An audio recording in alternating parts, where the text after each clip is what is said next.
Ok, nous revoilà pour le banh-cong et la farce est prête. Le mélange de crêpes est prêt. Alors, il nous reste juste à le confectionner. Un peu d'huile dans une poêle Teflon. Souvent, la première crêpe est vraiment pas bonne. L'huile, c'est pas imprégné comme il faut partout. Je suis nerveux parce que j'ai jamais fait ça devant une caméra. Donc, vous êtes prêts, les amis? Une louche de 2 onces, mais je mets environ la moitié. Okay?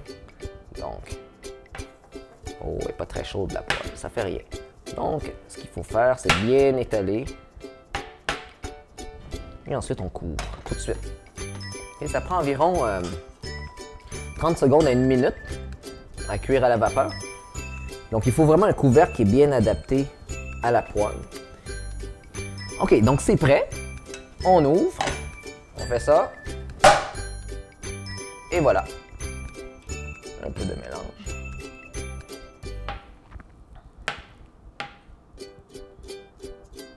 Bon, ça prend une certaine dextérité.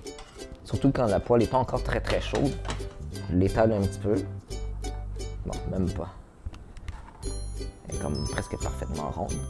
Bon, là, la quantité de farce, ça dépend de votre goût, mais l'idée, c'est de l'étaler. Version paresseuse, je ferme même pas les côtés. Parce que sinon, ça fait des côtés plus épais. Puis, il y en a qui le ferment, mais moi, je ne le ferme pas. Voilà. Là, l'autre est prête.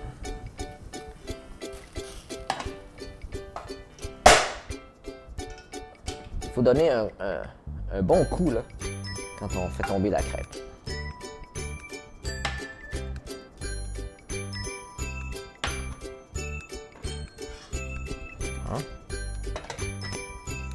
On plie.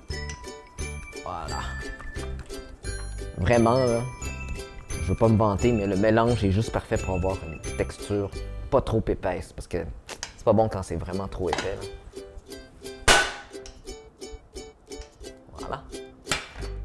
Essentiellement, on continue, puis on en fait comme 10 millions. D'habitude, on sert donc les banh-cong avec des oignons frits. Ici, c'est des oignons frits que finalement j'ai acheté au magasin.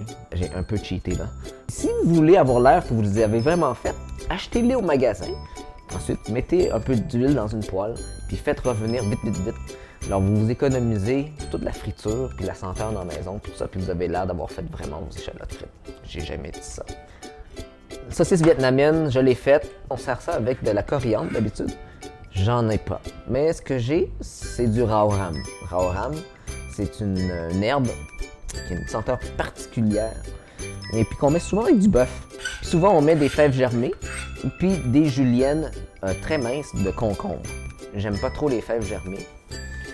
Puis j'avais pas de concombre non plus. Honnêtement, l'important, c'était de voir comment on confectionne les banh-cong. On a les 4 banh-cong. Là, on va couper des tranches. Donc, on a le choix. Il y en a qui coupent en lanière, en type de julienne qu'on met un peu partout, ou on peut couper des tranches fines.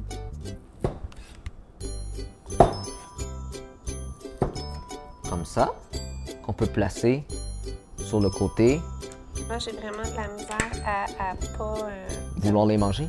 De voler un bout. Ça sent tellement bon. Là. Regarde ce qu'on fait, là. On place ça comme ça. Tu vois, j'ai manqué ce petit morceau, donc tu peux le manger. Merci. On a l'échalote frite.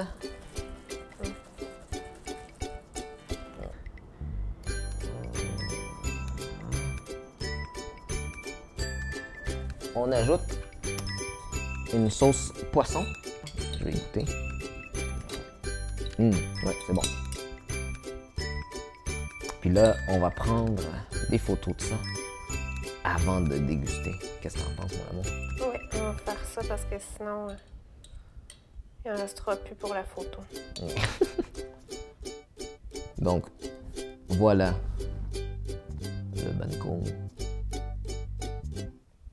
Merci, Alex. Ça a l'air délicieux.